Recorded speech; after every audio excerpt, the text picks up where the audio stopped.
So I'm just going to open with a couple of poems.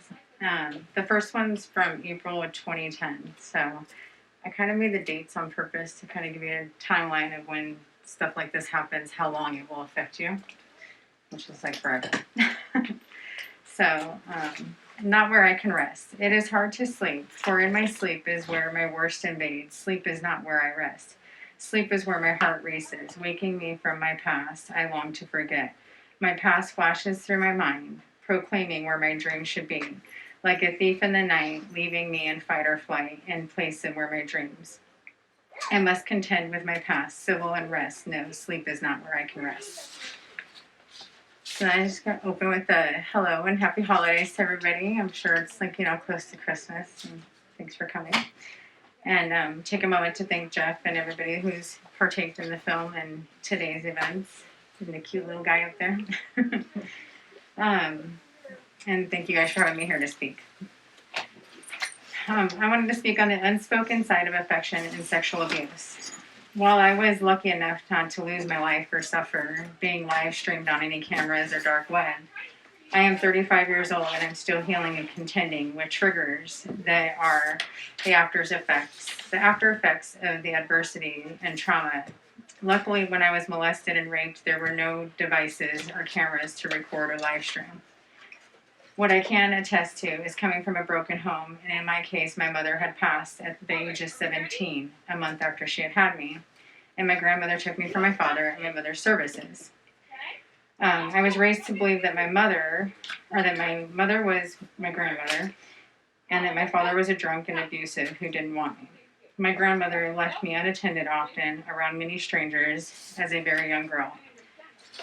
I grew up in a large property where a business was ran, and with people I believed were my family. So you can imagine the traffic and walks of life that came through. Obviously, all the things that I previously stated are a perfect playground for predators. They are master manipulators and con artists. Some were family, friends of family, all many different titles and many different backgrounds. As a child, I was curious. I recall wanting to see how the dump trucks and dirt and the cube trucks worked. I was maybe 4 or 5 years old, and some of the drivers were pretty cool and gave me candy and pop. And then, of course, as a kid, I totally wanted to see their porn magazine and be told to do things.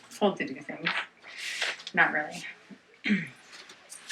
I had already been molested by many different men and women before my aunt had told me that she was not my sister and my aunt, and then my grandmother was my grandmother, not my mother. I think I was about 9 years old is when I kind of recall this happening.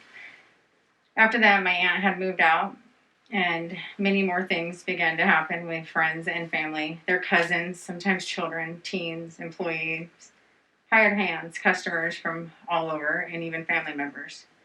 I remember an elder foster parents that my grandma had left me with to babysit who attended church every Sunday. They were husband and wife. They were both molesters. She would have us bathe her as he watched, boys and the girls in the house. And if he had seen that we hadn't done something fit that day, even if it was okay the day before, he would spank us and then apologize and begin kissing and caressing our parts. My aunt's husband, when I moved in with my aunt, he also molested me and did worse. When things like this happened, I was often threatened that there'd be harm to my animals, my friends, or my family members. And when I finally did tell, it seemed as if I was the one that did something wrong. They would ask me who I told, who did it, and to hush up that they would handle it all and not to speak a word to anybody else.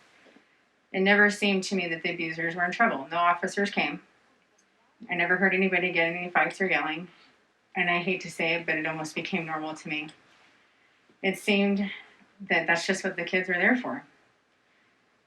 All of which made me very afraid of nearly everybody in my life. It hurt, I felt damaged, and I didn't want it to ever happen again. It also made me a very angry teen, and I was not often watched, even as a teen, obviously. And when I couldn't sleep, I began drinking and smoking weed to try to get rid of all the horrid events that replayed over and over. These later became triggers, phrases, words. Some of them would replay the instant emotion of what had happened in the past.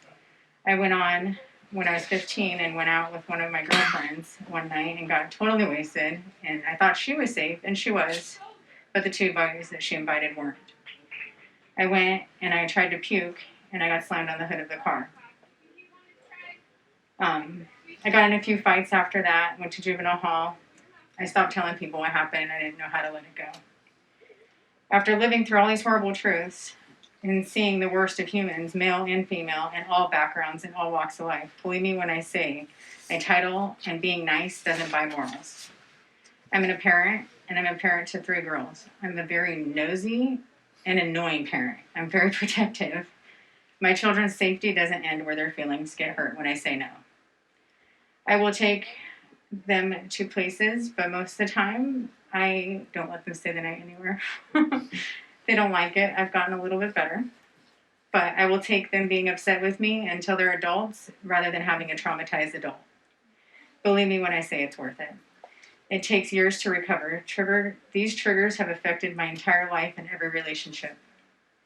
I will leave you guys with one other little poem that I wrote in 2011, one night. And it's fun. I was a child, but not for long. I was a child, but not for long. Often alone, where those on the prowl could find me, weak and afraid. Easy for them to invade and take what I can never replace. My hopes and dreams shattered, some pieces never to be found. For now, there are remnants of my past that I never want to chatter. I was a child, but not for long. I never understood and never grew to understand how taking a child's innocence can be such a rush. Yes, I was a child, but not for long. And then with all of that, I just wanted to bring to light with what they've watched. I've never touched the dark web, but from my own research and my sister's research and us trying to bring awareness, I wanted to ask you guys, or let you know actually, that with that, where there's a demand, there's always going to be a supply to be met. Always. So what country would you guys think was the #1 porn production and consumption? It'd be America. Yep. It is our country. Mm-hmm. So I want to thank you guys for what you're bringing light to, because not being heard sometimes is the worst. Yeah. Thank you guys. Thank you.